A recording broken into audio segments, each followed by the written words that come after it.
Muy buenas tardes, hermanos, amigos que nos acompañan en esta mañana. Los quiero invitar a leer Romanos capítulo 7.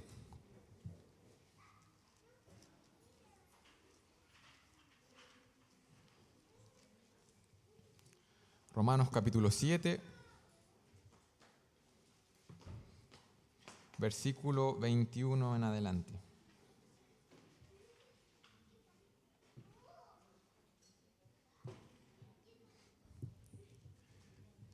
La palabra de Dios dice en Romanos 7, versículo 21, así que queriendo yo hacer el bien, hallo esta ley, que el mal está en mí, porque según el hombre interior me deleito en la ley de Dios, pero veo otra ley en mis miembros que se rebela contra la ley de mi mente y que me lleva cautivo a la ley del pecado que está en mis miembros.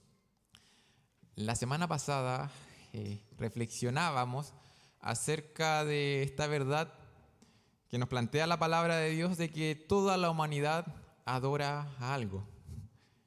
Toda la humanidad adora a algo.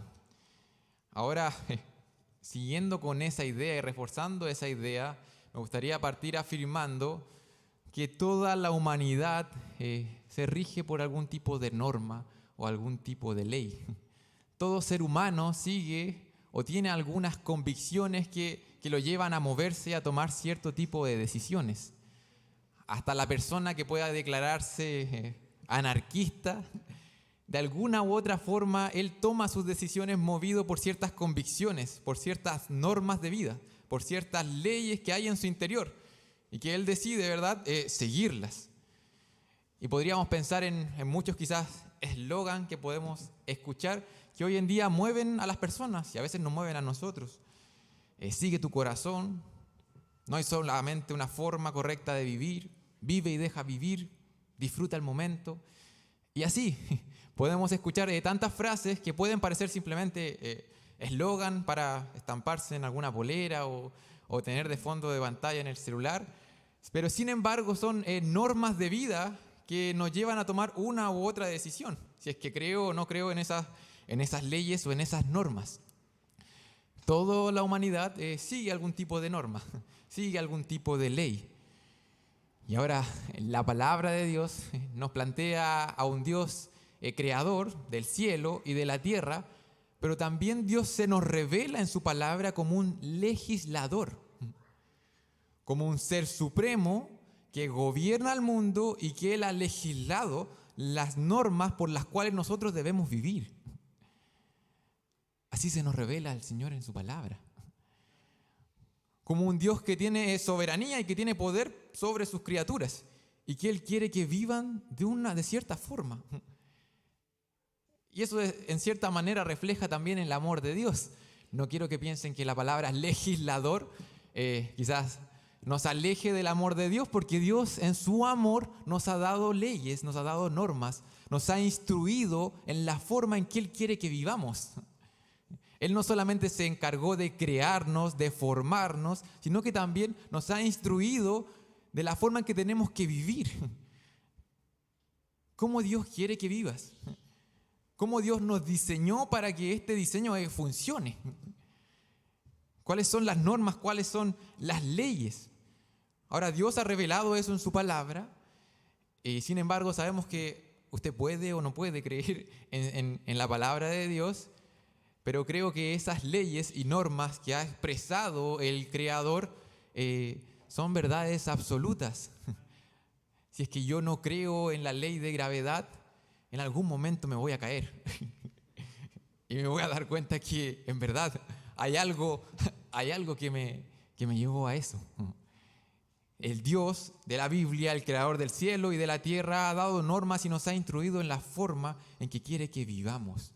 Y esa manera en que Dios quiere que vivamos es una manera de adorarle a Él. Y es que este Dios que creó el cielo y la tierra demanda adoración. Dios demanda adoración. Y en esta mañana quiero utilizar esa palabra demanda porque vamos a estar viendo leyes, vamos a estar viendo normas. Y Dios, como el soberano del universo, demanda que se le adore de esta manera. Demanda que sus criaturas entreguen su vida y dediquen su vida a Él de esta forma. Él lo demanda. Quiero que lo podamos entender de esa manera porque vamos a estar viendo y visitando Deuteronomio capítulo 5.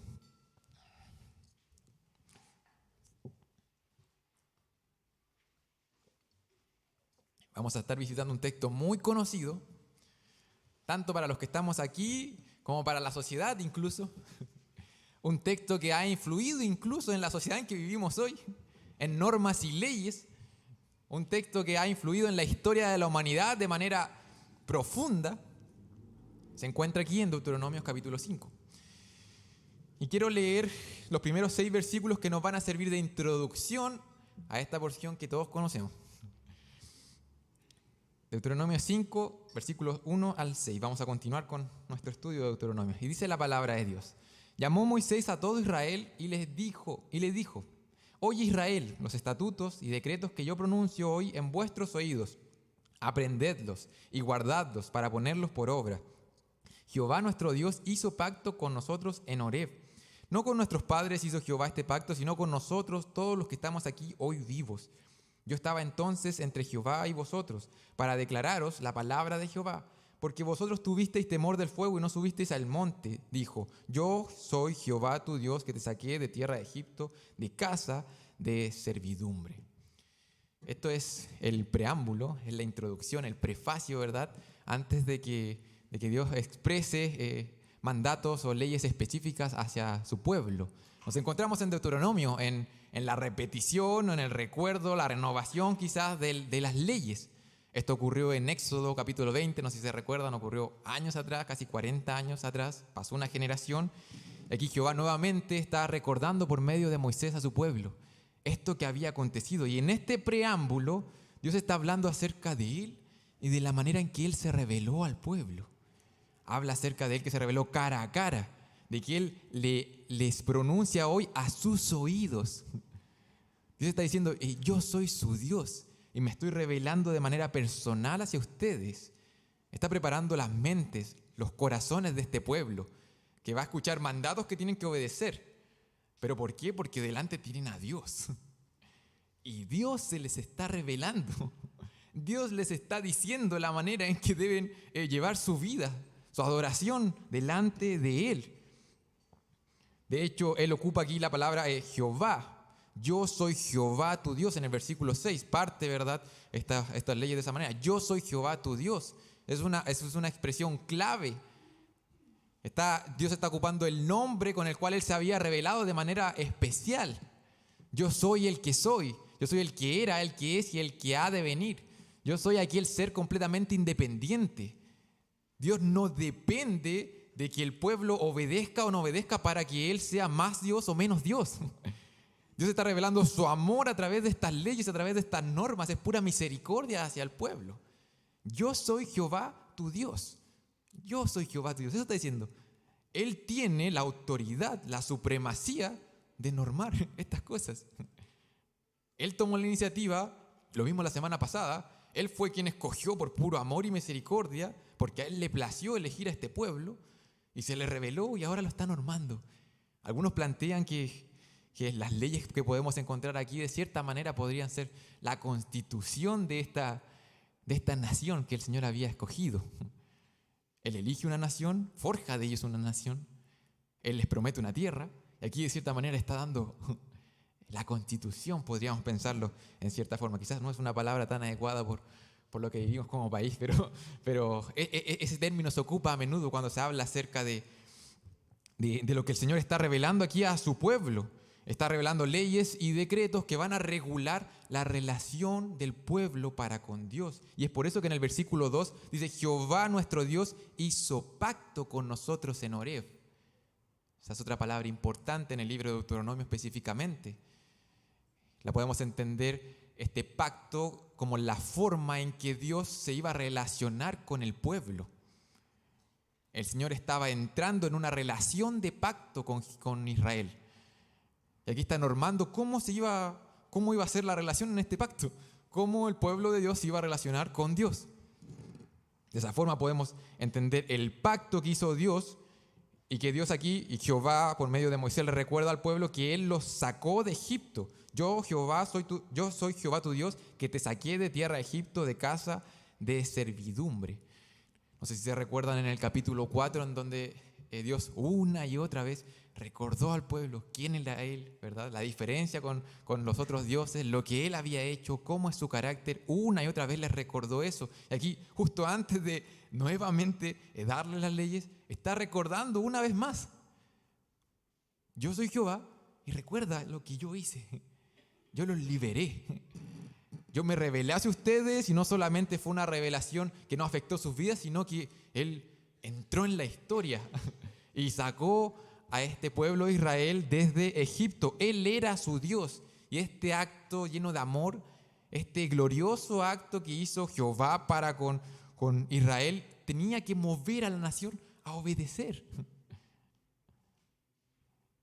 Eso era lo que, así tenía que entenderlo el pueblo. Mira quién es Dios, mira lo que Dios hizo, mira lo que Dios quiere para nosotros, adoremos de esta manera. Esa es la forma en que el pueblo debía responder. Sus corazones debían ser movidos hacia la obediencia antes que sus actos. Quizás esa relación fue la que no entendieron los fariseos en el Nuevo Testamento. Sus corazones debían ser movidos por quién era Dios, y eso los movía a guardar estas leyes, estos preceptos. Eso debía mover al pueblo a la obediencia. ¿Por qué? Porque Dios es Dios y Él demanda adoración. Vamos a adentrarnos en la porción en donde nos vamos a aterrizar quizás, y vamos a estar revisando los 4 primeros mandamientos. Los 4 primeros mandamientos, y tenemos una tarea ardua, porque por más que sean no muy extensos, pero sí podríamos estar estudiando cada mandamiento quizás por separado. Vamos a estar en Deuteronomio de los versículos 7 en adelante, los 4 primeros mandamientos que tienen especial relación con la adoración hacia Dios. A menudo se hace esta distinción en los 10 mandamientos. Se dice que estos primeros mandamientos tienen relación con la forma en que el hombre debe llevarse para con Dios. Y lo vamos a ver. Cómo Dios se revela al hombre y está diciendo cómo debe ser esta adoración, cómo debe ser esta relación. Y los mandamientos que le siguen hablan acerca de cómo tiene que ser nuestra relación con los demás. Esa distinción normalmente se hace en los mandatos. Y vamos a ver que en el primer mandamiento Dios demanda adoración, pero es una adoración, aquí con un adjetivo, es una adoración exclusiva. Versículo 7, primer mandato: no tendrás dioses ajenos delante de mí. Sencillo de comprender, ¿no? El primer mandamiento es que no hay otros dioses más que Jehová, más que el Dios de las Escrituras. No hay otros dioses. Bueno, para el pueblo esto fue muy complejo de abrazar con sus corazones y de vivirlo. Porque aquella tierra que le estaba esperando, y específicamente los habitantes y la religión, la cultura que les esperaba, estaba plagada de dioses. Estaba plagada de dioses. Ese era el concepto de esos tiempos. Esas eran las creencias en la antigüedad. De hecho, la mayoría de las religiones tenían un panteón de dioses. Y a menudo este panteón quizás tenía un dios como a la cabeza, pero los demás seguían siendo dioses. Y es por eso que Jehová aquí, y Dios, dice: no tendrás dioses ajenos delante de mí. Utiliza esa expresión. Pero dice: ¿sabes qué? Sí, yo soy Dios, y delante de mí, en mi presencia, aquí a mi derecha, aquí a mi izquierda, no hay otros dioses. No los hay, está diciendo Dios. Como les dije, este primer mandato es una frase tan simple, tan sencilla, pero sin embargo, como estudiábamos la semana pasada, al ver nuestros corazones, al ver los corazones del pueblo de Israel, y nosotros conocemos la historia, y si no la conoce puede seguir avanzando en las páginas de la Biblia, va a darse cuenta de que nuestro corazón es una fábrica de ídolos, como dijo un pastor hace un tiempo atrás. Nuestro corazón es una fábrica de dioses. Nuestro corazón tiende a menudo a creer que sí hay dioses delante de Dios. Quizás no niegas de frentón que el Dios de las Escrituras es el único y verdadero Dios, pero sin embargo, al lado, a su derecha, a su izquierda, nos inclinamos al Dios de las Escrituras, pero también nos inclinamos a otros ídolos en nuestro corazón. Y aquí el mandamiento, aunque es simple, es conciso, es general, su trascendencia y su aplicación hacia hoy nosotros, 3.400 años después, es gigantesca, es inmensa. Aquí Dios no solamente está prohibiendo al pueblo de Israel que no sean idólatras, que no tengan una religión politeísta. No solamente está prohibiéndoles que en sus corazones, en sus pensamientos, en sus palabras, no adoren a otros dioses, sino que de cierta manera Jehová está diciendo, ¿sabes qué? Yo soy Dios y debes adorarme a mí. Está demandando de su pueblo temor, amor y adoración exclusiva. Eso es lo que demanda Dios. Eso es lo que se expresa aquí en este primer mandamiento. Algunos postulan que la mayoría de los mandatos están expresados en manera negativa, como prohibiciones, y no de forma afirmativa por la tendencia a nuestros corazones. Aquí este primer mandato quizás no dice que solamente adoremos a Dios por la tendencia y por la presuposición de que el ser humano es un humano caído. Esa es la condición del corazón de la humanidad. Hay una tendencia hacia el pecado. Y es por eso que parte diciendo, ¿sabes qué? No adores a otros dioses. Está presuponiendo que ¿qué vamos a hacer? Vamos a tender a adorar a otros dioses. Habrán personas, habrán objetos que van a reclamar adoración y a los cuales nosotros nos vamos a inclinar. Y Dios nos advierte, y más que nos advierte, nos demanda, adórame a mí, solamente a mí. No creas esas cosas, no te engañes. No hay dioses delante de mí. Dios demanda adoración exclusiva. Y mis hermanos, no tenemos excusa para responder ante esto. Algunos creen o algunos no creen en Dios porque faltan evidencias, dicen. Nosotros podemos ver en la palabra de Dios que la razón por la cual la humanidad entera no adora solo a Dios o no obedece quizás este mandato no es por falta de evidencias, porque sabemos que Dios se ha revelado de manera clara. Nos ha dejado sin excusa delante de Él.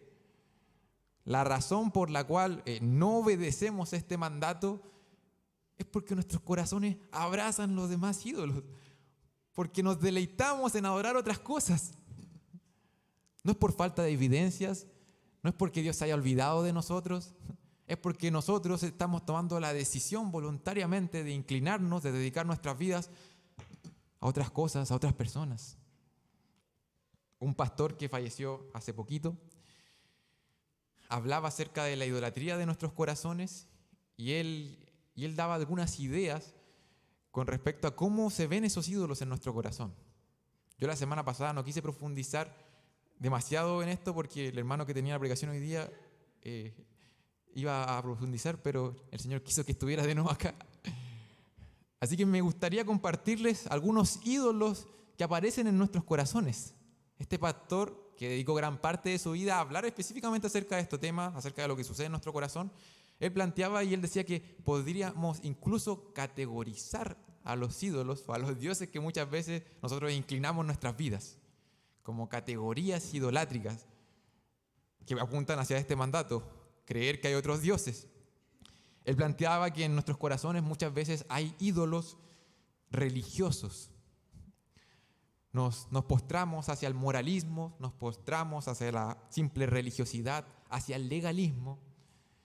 Nuestro corazón tiende a creer que por medio de nuestra obediencia nos estamos ganando el favor de Dios. Tendemos a tranquilizar quizás nuestras conciencias incluso estando acá. Pero Dios no demanda ese tipo de adoración. Eso no es verdadera adoración hacia Dios. Me estoy postrando ante algo más. Estoy intentando adorar a un Dios que se va a agradar y va a darme quizás la salvación por medio de lo que yo pueda obrar para Él. Ese no es el Dios de las Escrituras. Ídolos religiosos, postrarnos quizás ante algún don. El ministerio se puede convertir en un ídolo. Amar más lo que hacemos acá más que para quién lo hacemos. Ídolos religiosos. Este pastor planteaba que podríamos tener también ídolos políticos. Alguna ideología, hermano, algún pensamiento filosófico que tú crees que si es que se implementara aquí en este mundo, eso sería la solución. Y como actualmente los gobernadores no creen exactamente lo que yo creo con respecto a la política, no tenemos la solución. Nos postramos ante ciertas ideologías con mucha facilidad, creyendo que son Dios, que van a solucionar el gran problema de este mundo, siendo que las Escrituras nos plantean cuál es el verdadero problema y lo que el Señor está haciendo hoy con ese problema y hacia dónde va a terminar ese problema. Ídolos políticos, ídolos relacionales. El pastor planteaba que podemos idolatrar a ciertas personas. Podemos entregar nuestras vidas por completo y postrar nuestras vidas a ciertas personas. Idolatrar, quizás tener una relación amorosa. Idolatrar a nuestros hijos. Que nuestros hijos pasen a tener las riendas de nuestra vida, el gobierno de nuestra vida. Eso no va en consonancia con lo que la palabra habla acerca de quién es el Señor de nuestra vida, quién gobierna nuestra vida. No sé si te das cuenta, hermano, que en este caso no estamos hablando de cosas malas, sino que estamos hablando de gracia de Dios, misericordia de Dios, bendiciones de Dios, que nuestros corazones tienden a poner en el lugar equivocado. Incluso las cosas buenas las llegamos a exaltar tanto que lo mejor de nuestra vida, que es el Señor, lo ponemos en segundo lugar. Eso es idolatría. Ídolos culturales. Este hombre hablaba acerca de cómo nuestra cultura se comporta de cierta manera o se inclina hacia ciertas cosas y que eso también nos influye.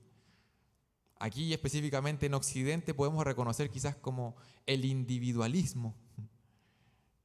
No nos damos cuenta quizás, es tan normal en la sociedad en que vivimos el buscar nuestra felicidad individual, nuestra realización personal. Se nos cuela en nuestros corazones eso, porque es lo que escuchamos a menudo. Y así podríamos seguir dando categorías acerca de las formas que toma el pecado en nuestro corazón. Ídolos relacionados con el poder, ídolos que buscan aprobación, ídolos relacionados con el control, ídolos relacionados con la comodidad. Qué importante, hermanos, es reflexionar acerca de lo que el Señor expone en su palabra. ¿Sabes qué, Señor? Tú mandas adoración exclusiva. Démosle una vuelta. ¿Qué otras cosas estoy adorando? ¿Qué es lo que me está haciendo más feliz? ¿Dónde estoy encontrando el mayor deleite en mi vida? ¿Qué es lo que amo más en mi vida? Las cosas que estoy amando hacer y por qué amo hacer esas cosas. Hacerse esas preguntas, hermanos, va a llevarnos, va a revelar lo que está sucediendo en nuestro corazón. La palabra de Dios es como un espejo. Y a eso nos tiene que llevar.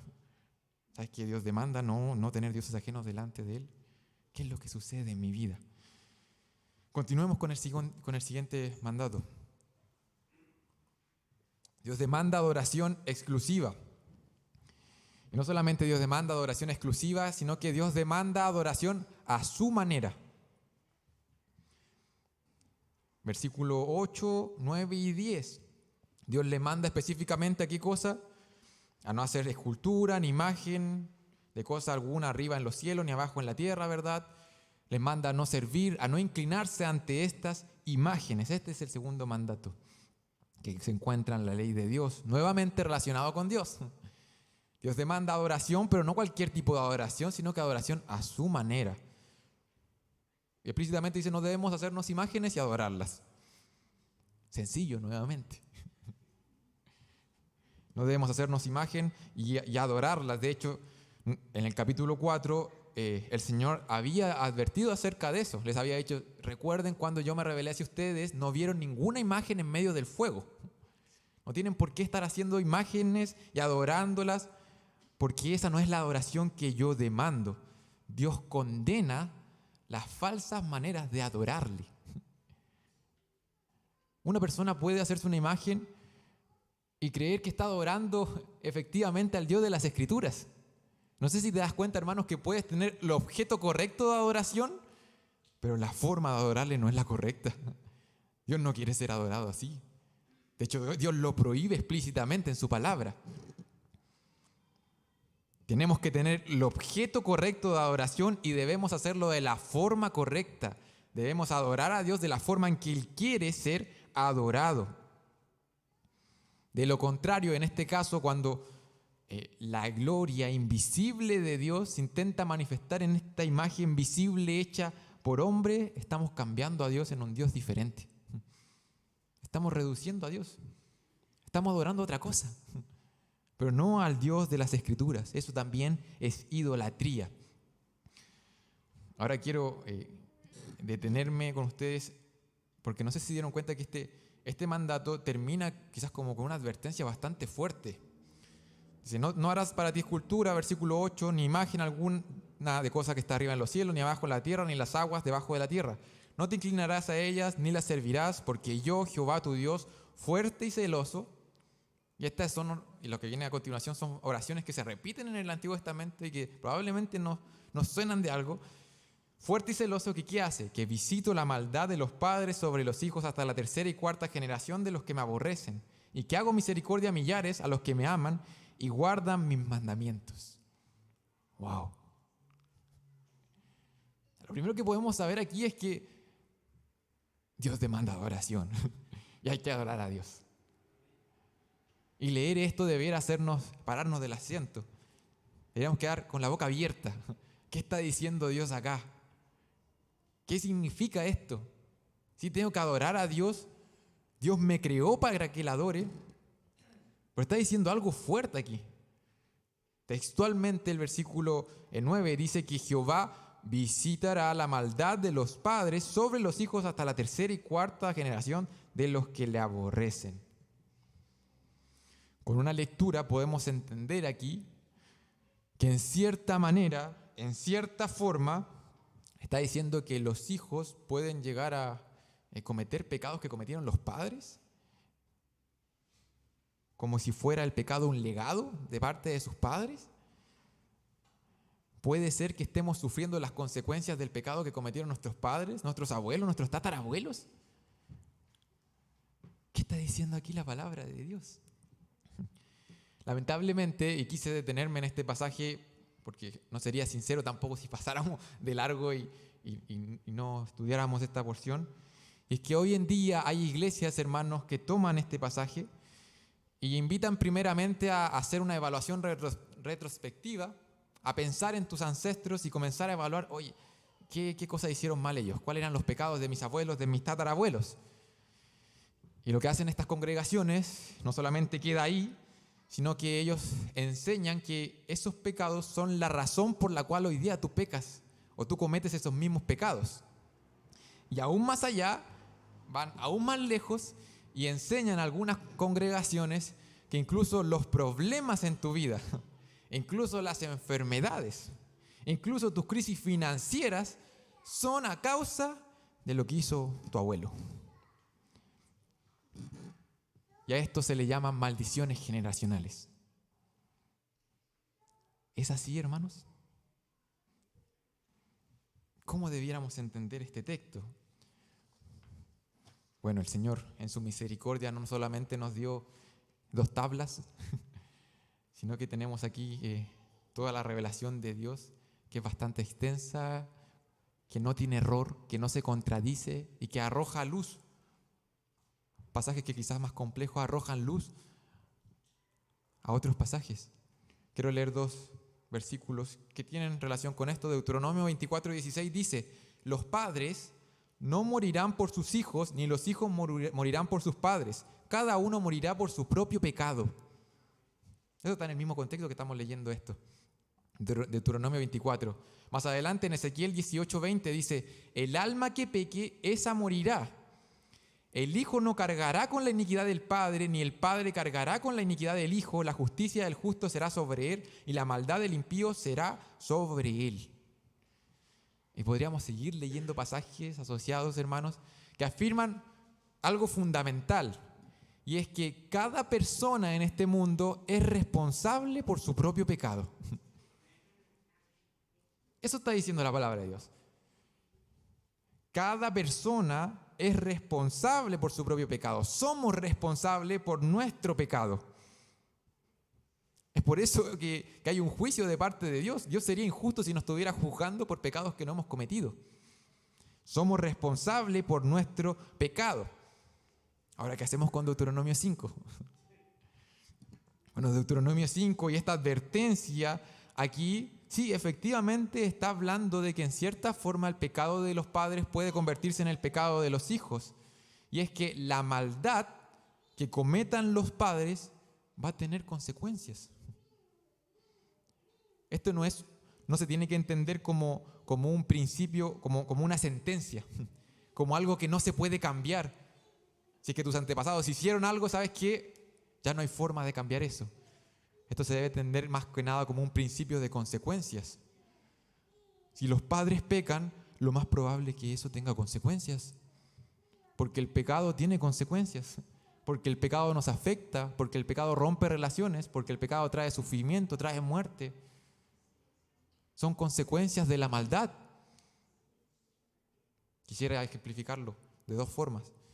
Si hoy día saliendo de aquí de la reunión te vienen las ganas de entrar a robar a la casa allá de la esquina, las casas son bonitas, allá hay una casa bonita, quiero entrar allá, entro a la casa, robas, te pillan, vas a la cárcel, 30 años en la cárcel, no sé si sería así.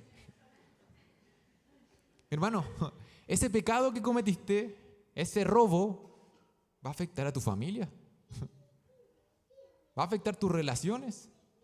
Quizás traiga un estigma incluso con tu familia. ¿Sabes qué? Su papá está en la cárcel, qué sé yo. Va a afectarla de cierta manera porque el pecado tiene consecuencias. Eso es lo que hace el pecado. Tus hijos quizás crezcan con un padre ausente. ¿Cómo no va a afectar a tus hijos? Tus nietos te van a recordar de esa manera. ¿Cómo la maldad no va a afectarlos? El pecado tiene consecuencias. Otro ejemplo. Si entregas tu vida por completo a las bebidas alcohólicas o algún tipo de droga, si te conviertes en un adicto, ¿eso no va a afectar a tu familia hoy? Incluso en el futuro. De hecho, la ciencia ha demostrado que los hijos de personas que son adictas probablemente tengan una tendencia a luchar con eso específicamente. Con algún tipo de adicción, pueden tener cierta predisposición genética. ¿Por qué? Porque eso es lo que hace el pecado, hermanos. El pecado tiene consecuencias. El pecado nos afecta nuestra relación con Dios, pero también afecta nuestra relación con los demás.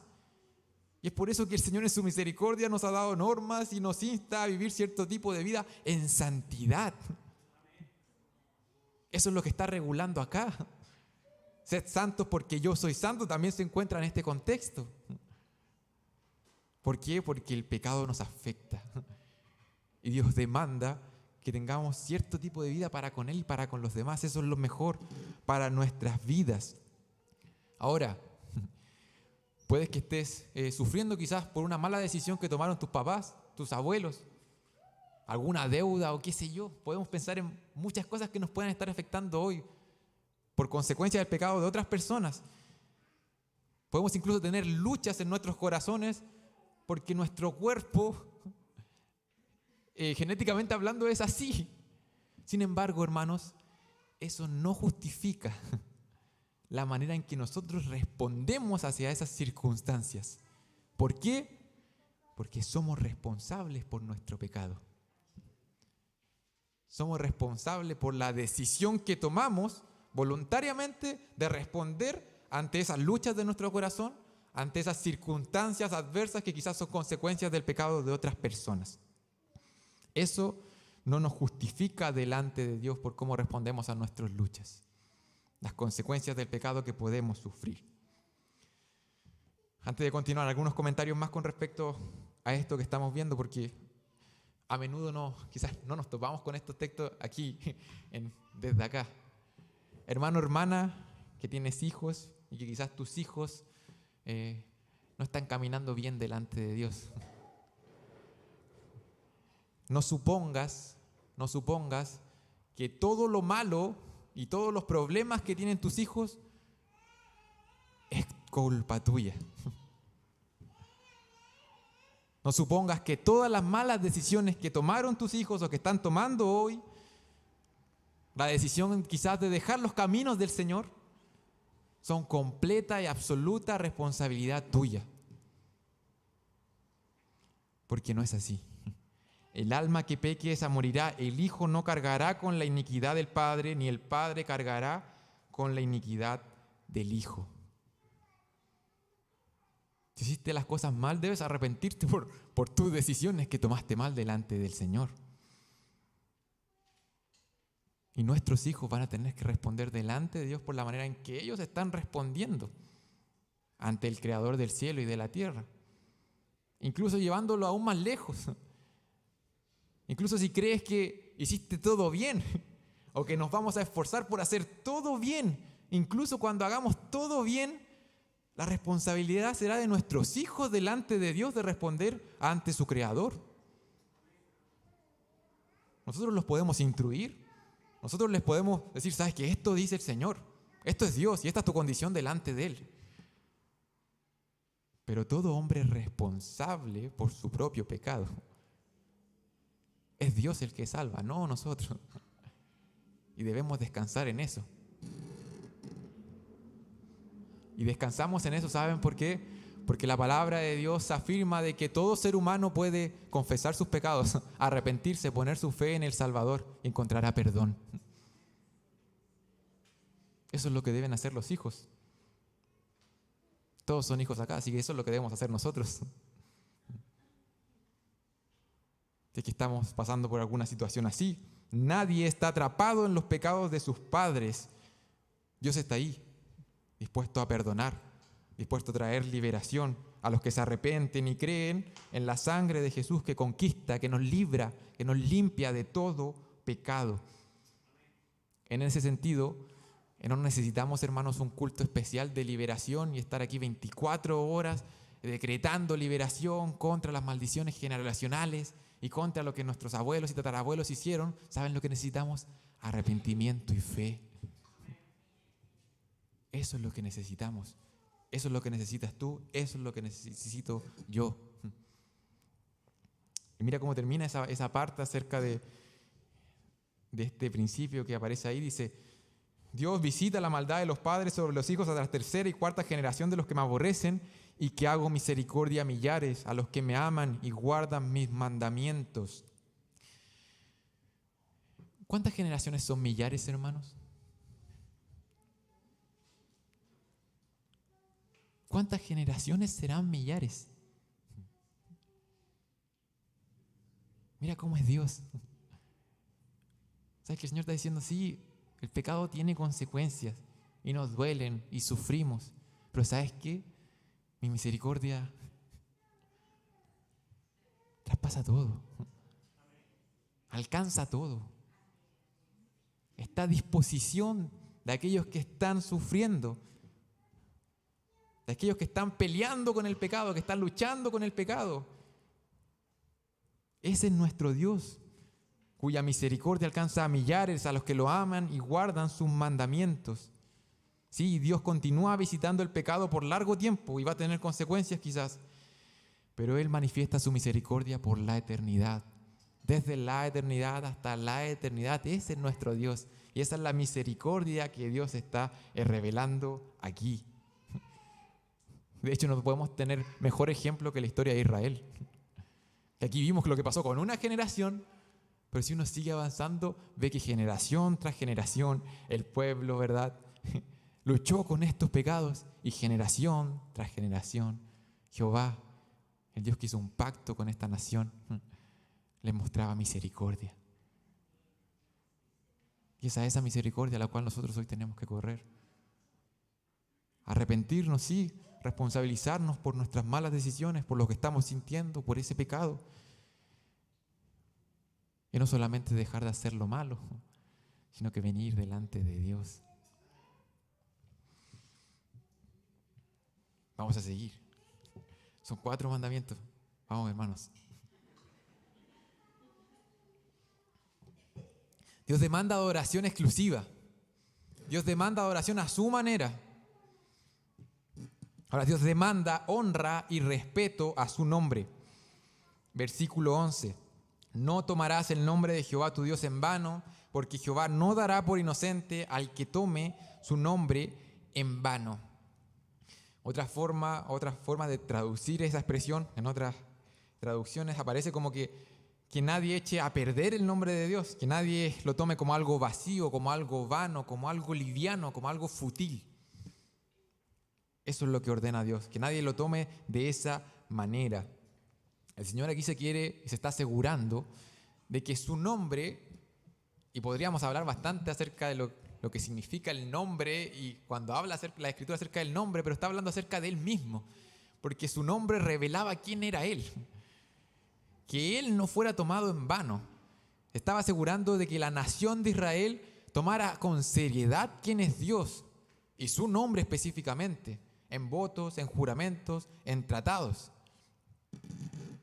Y también de manera negativa quizá, también se está refiriendo a que su nombre no sea tomado en vano, livianamente, sin reverencia, en ciertas quizás actos de brujería o ese tipo de cosas que podían encontrarse en esa tierra donde las personas eran paganas, eran idólatras y que podían utilizar el nombre del Señor de una manera vana, de una manera vacía.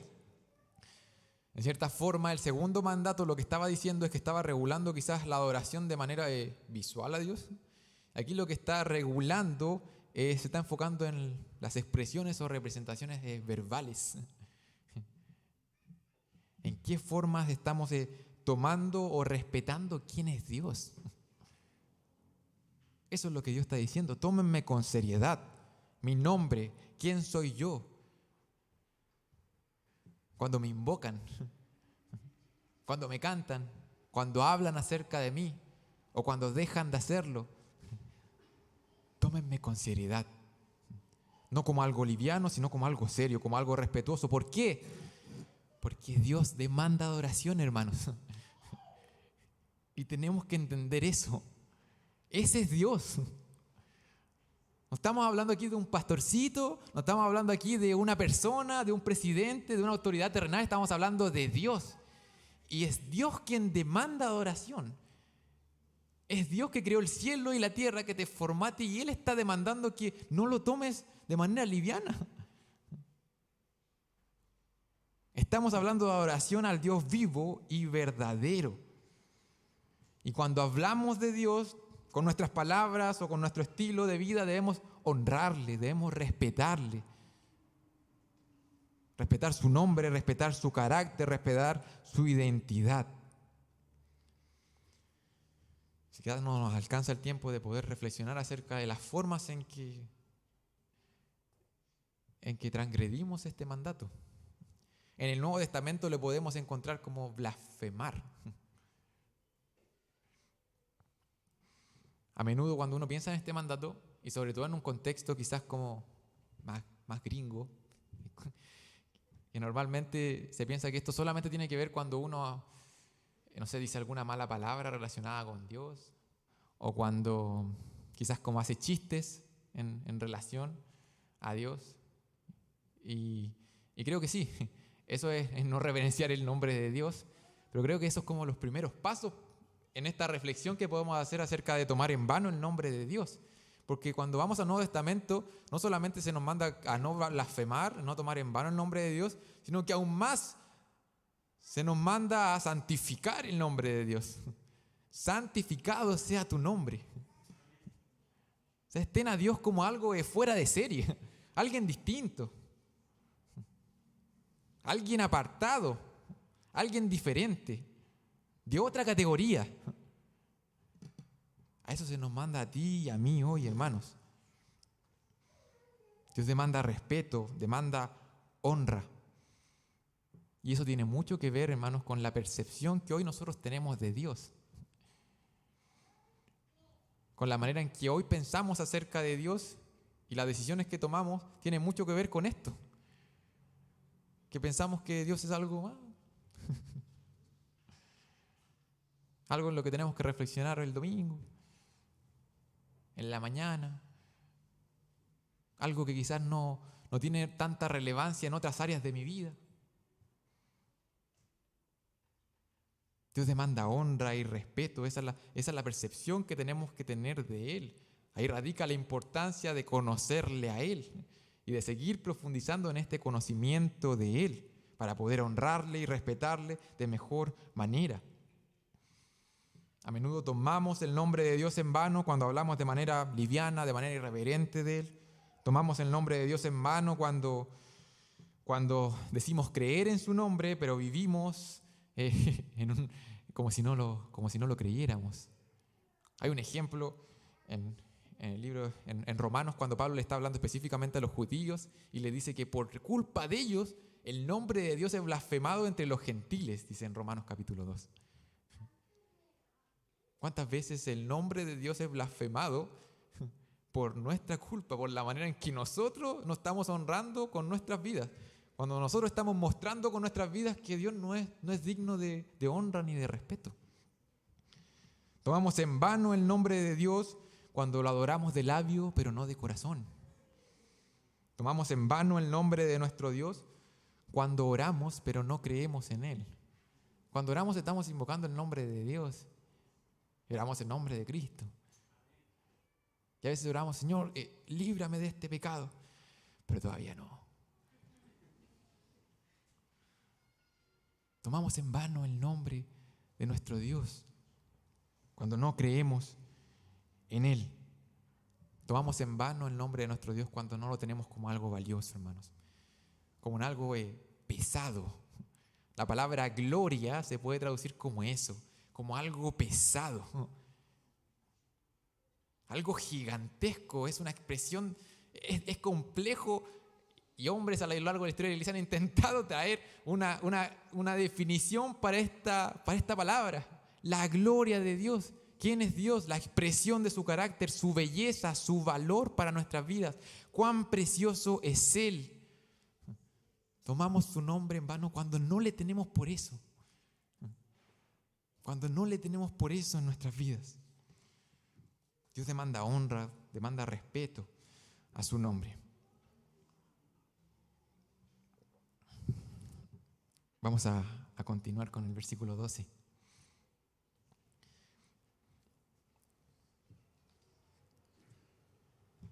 Dios, hermanos, manda al pueblo aquí a guardar el día de reposo para santificarlo. Aquí yo traía una explicación bastante extensa para poder explicar qué ocurría con esto. Y creo que lo merece una explicación detallada, porque actualmente hay bastante confusión con respecto a esto. Y es que sí, nosotros decimos, sí, Dios demanda adoración, tengo que adorar solamente a Dios, no hay problema, ¿verdad? No tengo que hacerme imágenes y adorarlas, tengo que respetarle a Él, honrar su nombre. ¿Y qué hacemos con este mandato? ¿Qué significa para nosotros hoy que tengamos que guardar el día de reposo para santificarlo? Y voy a intentar ser breve y vamos a utilizar esto para concluir el sermón de hoy. ¿Qué hacemos con este mandamiento, hermanos? ¿Aún estamos bajo la ley del sábado? ¿Aún estamos bajo alguna obligación del séptimo día? ¿Por qué no nos convertimos en adventistas o judíos? ¿Qué hacemos con este mandamiento que el Señor tiene en su palabra? Y mi hermano, si es que se perdió, si es que está medio dormido, en este momento le voy a pedir toda su atención para que podamos concluir la enseñanza de nuestro Dios, porque esto es Dios revelándose. por medio de su palabra a nosotros y hablando acerca de lo que Él quiere para nuestras vidas. Lo primero que tenemos que decir con respecto al día de reposo, Dios manda al pueblo de Israel, en esta circunstancia en específico, que guarden su ley. Y la ley de Dios de manera general se puede entender, ¿verdad?, como estos 10 mandamientos, pero también como toda la ley que continúa, ¿cierto? En los 10 mandamientos podemos encontrar en cierta manera una ley moral. Pero sin embargo, si seguimos, vamos a encontrar leyes ceremoniales, leyes que iban a regir a la nación, a Israel como nación delante de Dios. Eso también es la ley de Dios, que Dios le está entregando a la nación de Israel. ¿Por qué? Porque Él entró en una relación especial con esta nación. Eso es lo que decían los primeros versículos. Hizo un pacto con Israel. Ahora, este no es el único lugar que se menciona el día de reposo. ¿Cuál es el primer lugar en donde se menciona algo similar? En el Génesis. En el Génesis capítulo 2, Dios concluye la obra de creación. Todo lo hizo bueno en gran manera. Y Dios, ¿qué hace? Bendice el séptimo día. Y la palabra dice, lo bendijo y lo santificó. Lo apartó este séptimo día. ¿Por qué? Porque en él reposó de toda la obra que había hecho en la creación. Entonces, lo primero que podemos encontrar en la palabra de Dios con respecto a esto es que en el comienzo el Señor apartó un día en conmemoración de toda la obra que Él había hecho. Él la finalizó. Él es el creador del cielo y de la tierra y apartó ese día. Ahora en el Génesis no aparece absolutamente nada con respecto a que la humanidad completa no tenga que hacer nada ese día, o no aparece ninguna instrucción con respecto a ese día en específico. Simplemente dice que Jehová lo apartó, lo bendijo. Y mira que, iba a decir curioso, pero creo que no es curioso, sino que es sorprendente que incluso hoy en día los días de la semana son 7, hermanos. ¿Por qué? ¿Sabes qué? Eso debiera recordarnos que Dios es el creador del cielo y de la tierra. Y Él creó el mundo y el universo en 6 días y el séptimo descansó. Eso debiéramos de traer de ahí de Génesis. Una conmemoración de que Dios es el creador. Eso se encontramos en Génesis. Ahora, si seguimos avanzando, vamos a llegar a Éxodo, al pueblo de Israel siendo liberado de Egipto, y en el desierto, justo antes de entregarle las tablas de la ley, Jehová les anticipa este precepto hacia el pueblo de Israel. Y no sé si se recuerdan la historia acerca del maná, y que ellos tenían que recoger el maná de cierta forma, pero no debían hacerlo una vez a la semana, un día, y explícitamente en Éxodo capítulo 16 dice que iba a estar consagrado a Jehová. Y esa consagración se explicitó luego en la ley. El pueblo de Israel tenía que consagrar un día a Jehová, dice en Éxodo capítulo 16. Y luego llegamos a Éxodo 20 y a Deuteronomio 5, que Jehová entrega la ley a su nación, al pueblo de Israel, y les manda a guardar el día de reposo. Y en Deuteronomio 5, mira lo que dice. Dice, guardarás el día de reposo para santificarlo, nuevamente, para apartarlo, como Jehová tu Dios te ha mandado. 6 días trabajarás y harás toda tu obra, mas el séptimo día es reposo a Jehová tu Dios. Ninguna obra harás, tú, ni tu hijo, ni tu hija, ni tu siervo, ni tu sierva, ni tu buey, ni tu asno, ni ningún animal tuyo, ni el extranjero que está dentro de tus puertas, para que descanse tu siervo y tu sierva como tú. Acuérdate que fuiste siervo en tierra de Egipto, y que Jehová tu Dios te sacó de allá con mano fuerte y brazo extendido, por lo cual Jehová tu Dios te ha mandado que guardes el día de reposo. En el Génesis, este día que estaba apartado, bendecido por Dios, debiera recordarnos que Dios es el creador. Aquí el pueblo de Israel específicamente ya no solo recordaba que Dios era el creador, sino que era el Dios liberador. Dios sacó a esta nación de Egipto. Y este día tenía que ser un recordatorio de eso para la nación. ¿No me cree? Éxodo capítulo 31, versículo 16 y 17 dice: guardarán pues el día de reposo los hijos de Israel, celebrándolo por sus generaciones. ¿Por qué? Por pacto perpetuo, señales para siempre entre mí y los hijos de Israel. Porque en 6 días hizo Jehová los cielos y la tierra, y en el séptimo día cesó y reposó. Quizás ese es el texto quizás más ilustrativo con respecto al día de reposo. El día de reposo era una señal para el pueblo de Israel. ¿Y qué señalaba? Señalaba la liberación de este pueblo y la relación de pacto en la cual Jehová entró con Israel. Y eso es lo que tenía que recordar el pueblo en el día de reposo. Ezequiel 20:12 dice lo mismo: y le di también mis días de reposo para que fuesen por señal entre mí y ellos, para que supiesen que yo soy Jehová, que los santifico. Y mira qué hermoso, hermanos, la nación, ¿qué tenía que hacer? El día de reposo tenía que conmemorar, recordar quién era Jehová. Ok, es el creador del cielo y de la tierra, y no solamente eso, sino que es un Dios redentor, que nos libera, que nos trajo para sí. ¿Y qué más hizo? Y que nos dio normas y leyes, que quiere que la adoremos de cierta forma. Y esta señal, este día de reposo, quedó aquí dentro de la ley, estipulada. ¿Para qué? Para que el pueblo conmemorara esto y recordara, ¿por qué no?, los mandatos de parte de Dios. Y la palabra de Dios afirma de que los mandamientos del Señor, o la ley del Señor, uno de los propósitos que tiene es llevarnos hacia Él, hacia el arrepentimiento. Y no sé si les pasó al ver el primer, el segundo, el tercer mandato, pero a mí me pasó que yo decía: oh Señor, soy pecador. Y eso es uno de los propósitos de la ley. Y el pueblo el día de reposo, cuando conmemoraba la relación de pacto en la cual Jehová había entrado con Israel, debiera conmemorar eso también. Oh Señor, no te estamos adorando de la forma en que debemos adorarte, perdónanos. Es un llamado a la gracia y la misericordia de Dios. Porque el hombre no es capaz de guardar esta ley a la perfección. Necesita de algo más.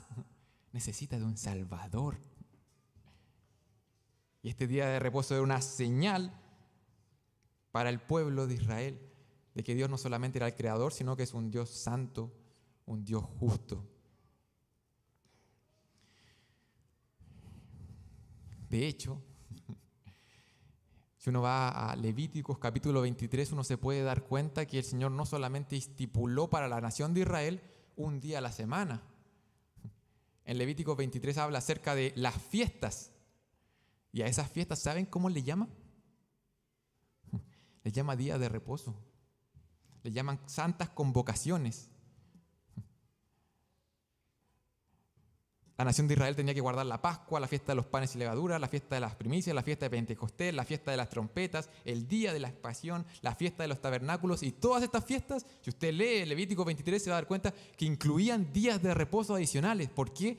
Porque el pueblo tenía que recordar esto, tenía que conmemorar esto, tenía que pensar en aquella relación que tenían con Dios, tenían que pensar acerca de la ley, tenían que clamar a la misericordia, a la gracia y al perdón de Dios.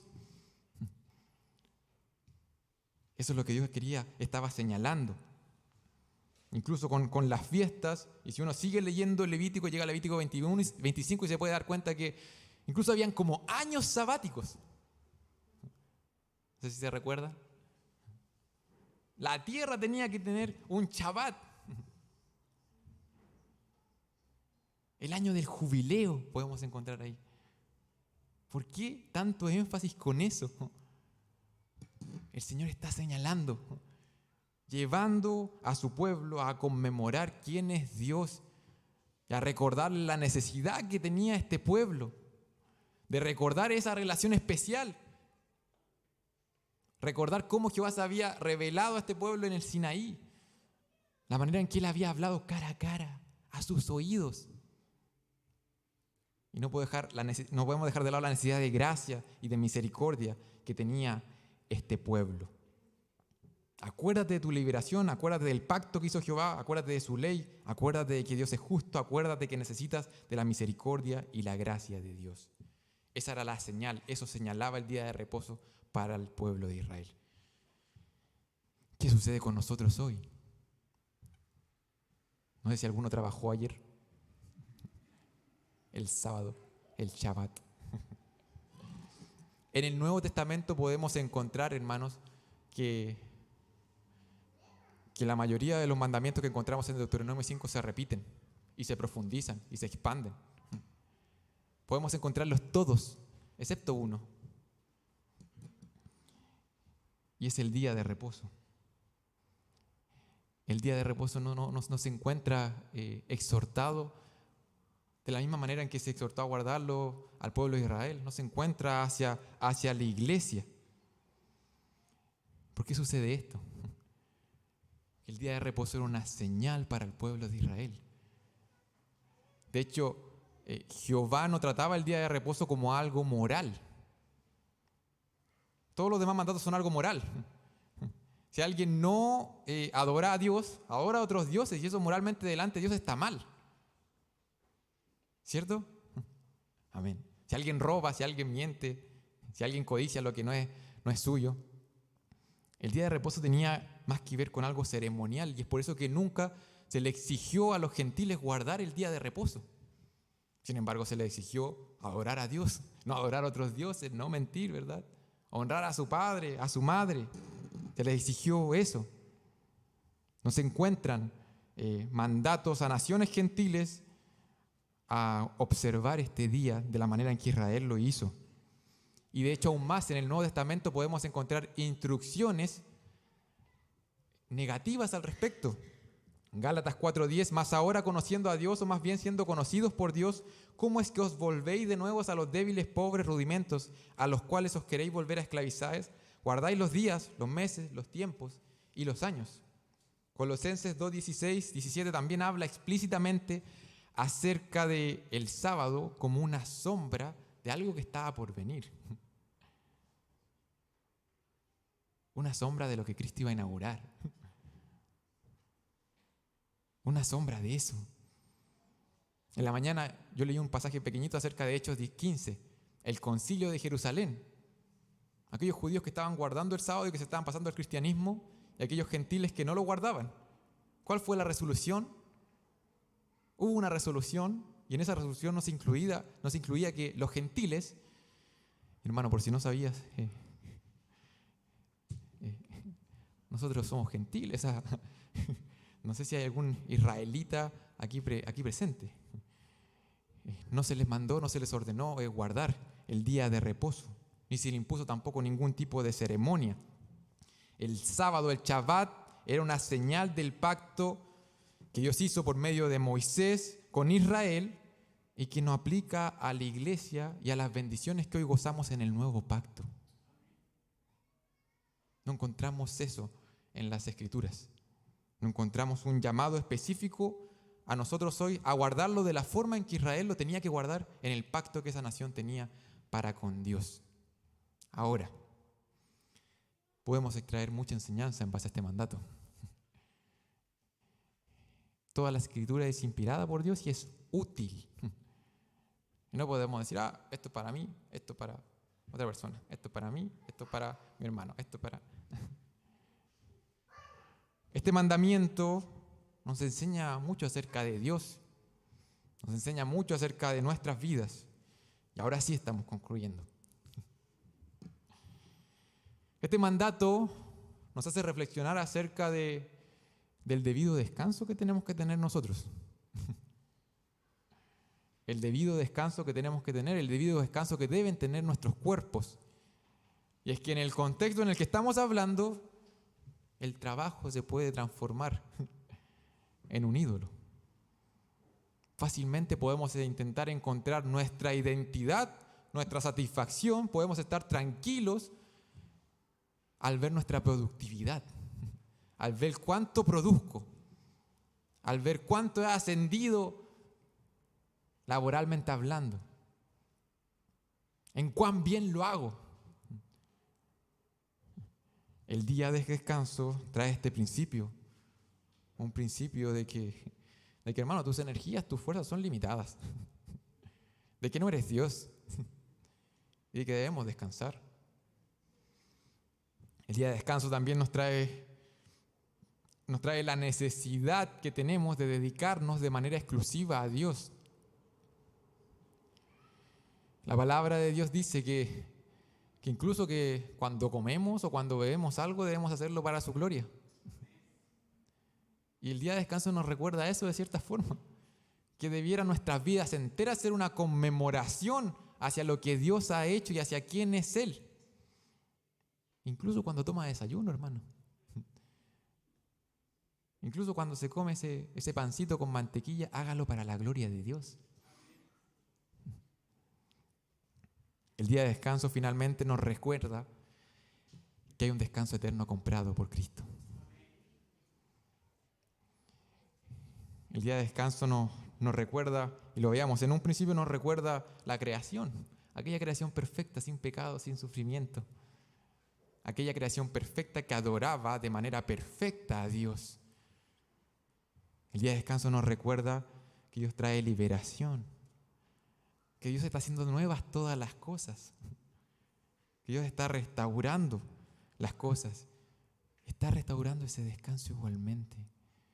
El día de descanso nos recuerda que hoy hermanos, hoy podemos comenzar a disfrutar el descanso que tenemos en Cristo.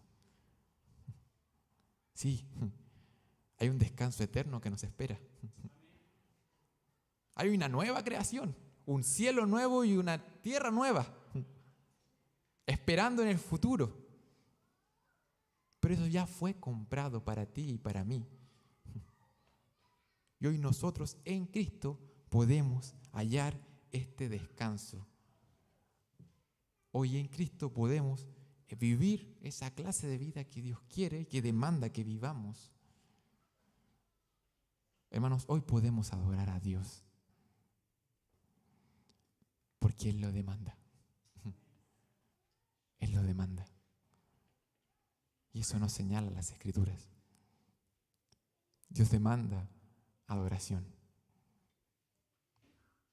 Adórale de manera exclusiva. Adórale a su manera. Honra su nombre. Y pone tu vista, ¿por qué no?, en aquella esperanza que nos espera en el futuro. Y hoy día disfrutemos de lo que vamos a hacer por toda la eternidad. Adorar a nuestro Dios. Vamos a orar para terminar. Amado Padre Celestial, te damos gracias, Señor bendito, porque tú eres bueno, misericordioso, lleno de gracia, lleno de verdad. Padre amado, agradecemos, Señor, por tu revelación, por tu palabra que hoy tenemos, Señor, acá. Señor, ayúdanos a tenerla como lo que es, como la palabra del Dios vivo y verdadero. La palabra de aquel que envió a su Hijo a morir en un madero para que hoy nosotros podamos escucharla, podamos entenderla, podamos amarla y podamos vivir de acuerdo a ella. Señor, te damos gracias porque hoy podemos, Señor, tomar esta palabra como una norma de fe y de conducta, pero no una conducta con el propósito de ganarnos una salvación, sino que una conducta que es posible gracias a que alguien ya obedeció de manera perfecta. Alguien ya llevó esa conducta completamente agradable, santa, consagrada hacia ti. Padre, te damos gracias por nuestro Salvador Jesucristo. Y te ruego, Señor, que ese amor, esa justicia, esa santidad demostrada, manifestada de manera perfecta en Él, hoy día nos mueva. Que mueva nuestras mentes, mueva nuestros corazones y que aquellos ídolos que están haciendo su hogar dentro de nosotros, Padre amado, puedan ser desarraigados de nuestros corazones. Señor bendito, el Evangelio, esa maravillosa cruz, sí nos trae liberación de la culpa por el pecado, pero igualmente nos liberta de su poder. Y ruego, Señor bendito, que en esta hora edifiques tu iglesia y que ese poder sea manifestado en nuestras vidas, que lo podamos disfrutar, Señor, y lo podamos vivir. Ruego por aquellos corazones especialmente, Señor, que están perdiendo la batalla, para que nos seas ayudando, Señor, nos seas fortaleciendo en ti y que nos vuelvas hacia ti, hacia aquella adoración que tú demandas y que no solo demandas, sino que tú eres el único digno de recibir esa adoración. Padre amado, te pedimos esto en el nombre de tu Hijo Jesús, nuestro libertador, nuestro Salvador y Redentor. Amén. Que el Señor los bendiga, hermanos.